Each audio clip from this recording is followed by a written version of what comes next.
ನಾಡಿ ಪಾಂಡವರು ಕಪಟ ಜೂಜೆಗಳಿಂದ ಒಳ್ಳೆ ದೇಶಕೋಶಗಳೇ ಸೋತೋ ಪಾಂಡವರು ಪಟ್ನ ಪಾಳ್ಯಗಳೇ ಸೋತು ಒಳ್ಳೆ ಸೋತು ನಿರ್ಗತಿಯರಾಗಿ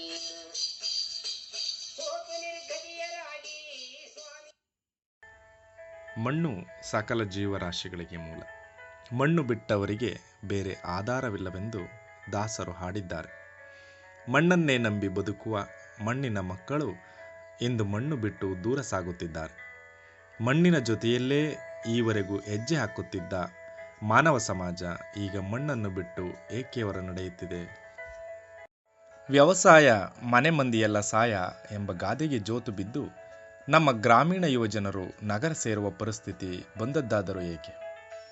ಓದಿಸಿದ್ರು ಹೊರಗಡೆ ಹೋಗಿ ಅವ್ರು ಹೇಳ್ದಂಗೆ ಹೊರಗಡೆ ಹೋಗಿ ಕೆಲಸ ಮಾಡಿದ್ರೆ 15-20 ಸಾವಿರ ಸಂಬಳ ಬರುತ್ತೆ, ಹೋಗಿ ಕೆಲಸ ಮಾಡಿ, ಸುಮ್ಮನೆ ಯಾಕೆ ವ್ಯವಸಾಯ ಅಂತ ಕಟ್ಕೊಂಡು ಇದು ಮಾಡ್ತೀರಿ, ಹಾಗೆ ಹೀಗೆ ಅಂತ ಡಿಸ್ಕರೇಜ್ ಮಾಡೋರೆ ಜಾಸ್ತಿ. ಹಸಿವ ನೀಗುವ ನೆಪದಲ್ಲಿ ಹಸಿರು ಕ್ರಾಂತಿಯ ಅಮಲಿನಲ್ಲಿ ನಮ್ಮ ಮಣ್ಣಿಗೆ ವಿಷವಿಕ್ಕಿದೆವು. ಅದೇ ವಿಷ ಮಣ್ಣಿನಿಂದ ನಮ್ಮ ದೇಹ ಸೇರಿ ಇಂದು ನಮ್ಮ ಆರೋಗ್ಯ ಹಾಳಾಗುತ್ತಿದೆ. ಮಣ್ಣು ಸಾಯುತ್ತಿದೆ, ಕೃಷಿ ಹೊರೆಯಾಗುತ್ತಿದೆ, ಬರ ತಾಂಡವವಾಡುತ್ತಿದೆ. ರೈತ ಸಾಲದ ಶೂಲದಲ್ಲಿ ಸಿಕ್ಕು ಸ್ವಹತ್ಯೆ ಮಾಡಿಕೊಳ್ಳುವ ಹಂತದಲ್ಲಿದ್ದಾನೆ. ಇವತ್ತು ನಾವೇನು ರಸಗೊಬ್ಬರಗಳನ್ನು ಬಳಸ್ತಾ ಇದ್ದೇವೆ, ಇದು ನಮ್ಮ ಭೂಮಿಯನ್ನು ಸಿಮೆಂಟ್ ಲೈಕ್ ಮಾಡುತ್ತೆ. ಹೆಚ್ಚು ಭೂಮಿಯಲ್ಲಿರುವ ಪೋಷಕಾಂಶಗಳನ್ನು ಬೇರುಗಳು ಪಡ್ಕೊಳ್ಳೋದಕ್ಕೆ ಸಾಧ್ಯ ಆಗೋದಿಲ್ಲ. ಪರಿಸ್ಥಿತಿ ಹೀಗೆ ಮುಂದುವರಿದರೆ ಮುಂದೇನು? ಈ ಚಿಂತನೆ ಇನ್ನು ವೇಗ ಪಡೆದುಕೊಂಡಂತಿಲ್ಲ. ಪರಿಸ್ಥಿತಿ ವಿಕೋಪಕ್ಕೆ ತಿರುಗಿದಾಗ ಎಚ್ಚೆತ್ತುಕೊಳ್ಳುವುದು ಮಾನವ ಸ್ವಭಾವ. ಆದಾಗ್ಯೂ ಅಲ್ಲೊಂದು ಇಲ್ಲೊಂದು ಸಣ್ಣ ಸಣ್ಣ ಪ್ರಯತ್ನಗಳು ನಡೆಯುತ್ತಿವೆ. ಎಚ್ಚೆತ್ತ ಜನರು ಮಣ್ಣಿನ ಆರೋಗ್ಯ ರಕ್ಷಣೆಯ ಮಹತ್ತರ ಕಾರ್ಯಕ್ಕೆ ಕೈ ಹಾಕಿದ್ದಾರೆ. ಈ ನಿಟ್ಟಿನಲ್ಲಿ CMCA ಸಂಸ್ಥೆಯು ಗ್ರಾಮೀಣ ಭಾಗದ ಯುವಜನ ಸಂಘಗಳಿಗೆ ಸಮುದಾಯ ಯುವ ನಾಗರಿಕ ಕಾರ್ಯಕ್ರಮವನ್ನು ಅನುಷ್ಠಾನಗೊಳಿಸಿ ಗ್ರಾಮೀಣ ಭಾಗದ ಯುವಜನರು ತಮ್ಮ ಬದುಕನ್ನು ತಮ್ಮ ತಮ್ಮ ಗ್ರಾಮದಲ್ಲೇ ಕಟ್ಟಿಕೊಳ್ಳುವ ಅವರ ಪ್ರಯತ್ನಕ್ಕೆ ನೀರೆರೆಯುತ್ತಿದೆ.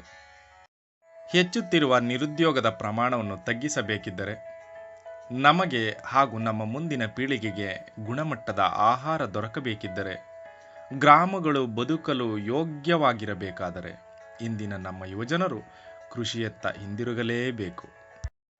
ಕೃಷಿ ಕೇವಲ ಒಂದು ಉದ್ಯೋಗ ಮಾತ್ರವಲ್ಲ, ಬದಲಿಗೆ ಅದೊಂದು ಜೀವನ ವಿಧಾನ.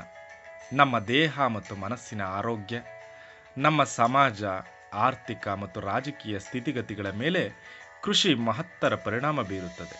ಹಾಗಾಗಿಯೇ ನಮ್ಮ ಜಾನಪದರು ಕೋಟಿ ವಿದ್ಯೆಗಿಂತ ಮೇಟಿ ವಿದ್ಯೆಯೇ ಮೇಲು ಎಂದಿದ್ದಾರೆ. ಇದೆಲ್ಲದರ ಫಲವಾಗಿ ತುಮಕೂರು ಜಿಲ್ಲೆಯ ಹಲವು ಯುವಜನ ಸಂಘಗಳ ಪದಾಧಿಕಾರಿಗಳು ಸುಸ್ಥಿರ ಮತ್ತು ಸಾವಯವ ಕೃಷಿಯತ್ತ ಮುಖ ಮಾಡಿದ್ದಾರೆ.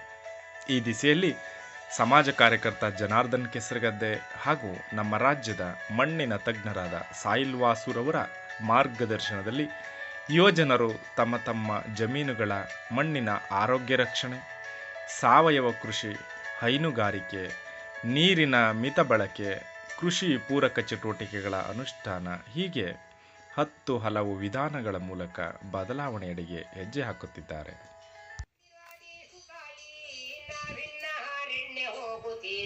ನಮ್ಮಮ್ಮ ವನವಾಸ ಹೋಗುತ್ತೀವಿ, ಹೋಗಿ ಬನಿರಯ್ಯ ಮಗುನೇ, ಕಂದ ಕೇಳಯ್ಯ ನನ್ನ ಮಗುನೇ, ಧರ್ಮರಾಯ ಕೇಳಪ್ಪ ಧರ್ಮರಾಯ. 13 ವರ್ಷಂಬೊದೆ ಮಗುನೇ